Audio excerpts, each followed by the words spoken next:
caranya? Lihat baik-baik. Putus asa. Kita mulai hapus dulu dari sini, menghilang. Dan apa yang terjadi? Putus asanya lenyap.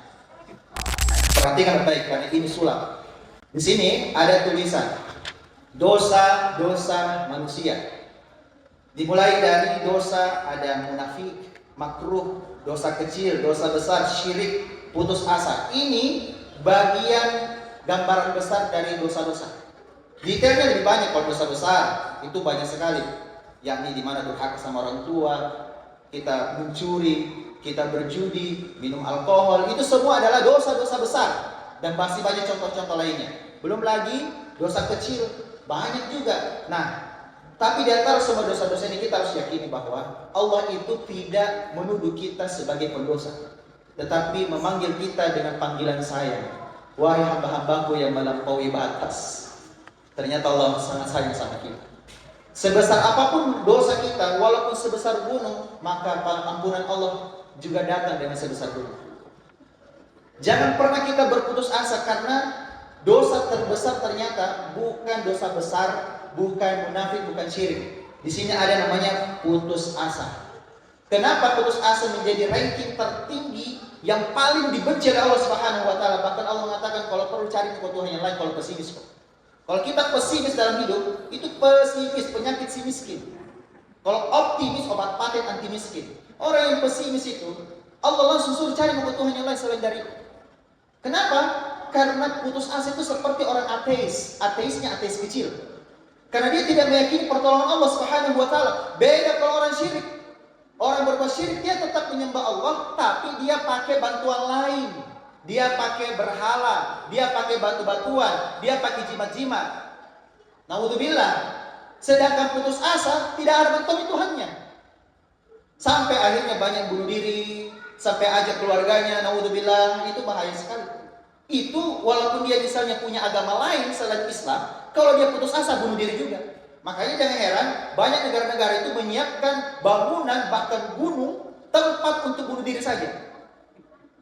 Bayangkan itu. Di Swedia, di Jepang itu ada disiapkan ini tempat untuk bunuh diri. Naudzubillah. Karena kenapa? Banyak orang putus asa. Nah, ingat, putus asa Allah akan tetap ampuni kalau kita minta ampun, taubatun nasuha. Maka apa yang terjadi kalau kita minta ampun sama Allah? Ingat, jangan membakar diri. Kertas ini ibarat diri kita. Jangan dibakar kertasnya, yang dibakar dosa-dosanya saja. Bagaimana caranya? Lihat baik-baik. Putus asa. Kita mulai hapus dulu dari sini, menghilang. Dan apa yang terjadi? Putus asanya lenyap. Lenyap putus asa. Setelah itu gampang yang lain. Nah, sekarang kita lihat apa yang terjadi sama yang lain. Saya dari belakang tadi, kita lihat baik-baik. Dosa munafik ini. Munafik itu paling tinggi setelah putus asa. Baru syirik. Apa yang terjadi dengan dosa syirik? Hilang juga dosa. Lalu dosa besar. Nih, dosa besarnya hilang juga. Ini pulpen ini, lanjut. Ini pensil ini, pulpen. Nah, lalu dosa kecil. Nah, dosa kecil juga Allah ampuni. Lalu yang paling terakhir itu yang sia-sia kita lakukan, yang dibenci oleh Allah. Hal mubah, tapi kita sia-siakan habiskan waktu seperti, mohon maafin Anda ya, main Free Fire, PUBG, Mobile Legends. Kalau mau bagus kan, jangan di Mobile Legends, Mobile Banking. Nah, itu bapak-bapaknya itu asli. Nah, itu bagus ya. Main Mobile Banking itu tunggu transferan dari bisnis online-nya. Alhamdulillah. Nah, makruh, hilang juga. Nah, yang tidak akan pernah hilang adalah ampunan Allah Subhanahu wa taala. Selama ajal kita, ruh kita belum keluar dari kerongkongan kita, ini tidak akan hilang.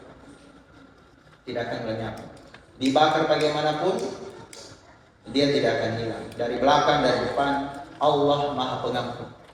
Jangan pernah berputus asa dari rahmat Allah. Jangan pernah juga menjudge orang lain, "Oh, kau neraka."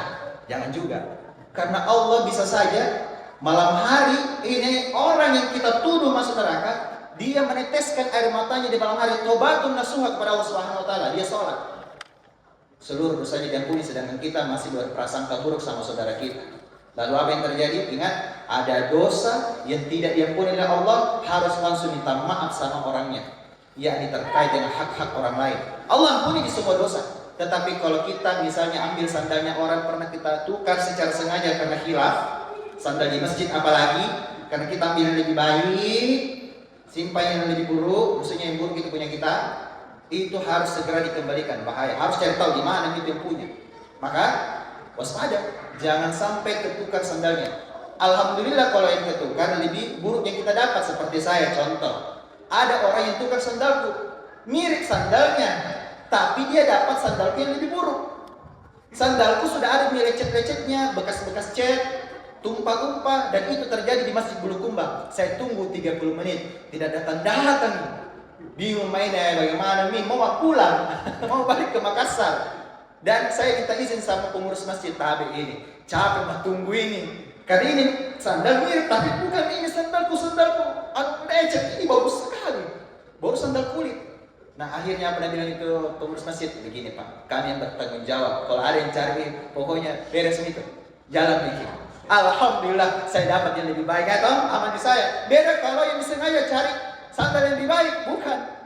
Nah itu hak seperti itu kita harus kembalikan. Uang yang kita curi, apalagi mohon maaf para koruptor, tidak akan selesai urusannya di akhirat sampai uang yang dia ambil dari milik negara, apalagi milik rakyat, maka seluruh pahalanya akan ditarik semua, transfer pahala. Mohon maaf, hak orang lain itu akan masih belum tuntas di akhirat. Allah ampuni dosa, tetapi mohon maaf, kalau orang ini tidak ridho atas haknya yang kita ambil, maka terjadi transfer pahala. Kalau habis di pahalanya ini orang, mohon maaf, dosa kita saya yang tertransfer ke dia. Dan kita ini orang yang paling beruntung, dan dia yang orang yang paling merugi. Kalau kita jangan sampai seperti itu, jangan sampai.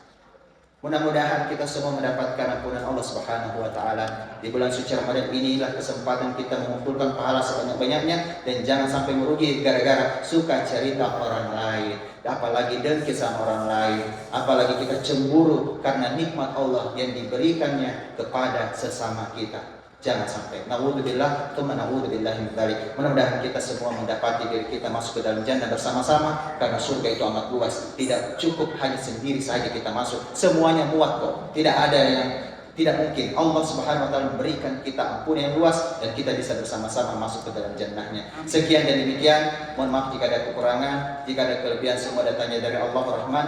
Terima kasih atas segala perhatian. Saya Sarwandi Eka Sarbini cuma mau ucapkan wabillahi taufiq wal hidayah. Assalamualaikum warahmatullahi wabarakatuh.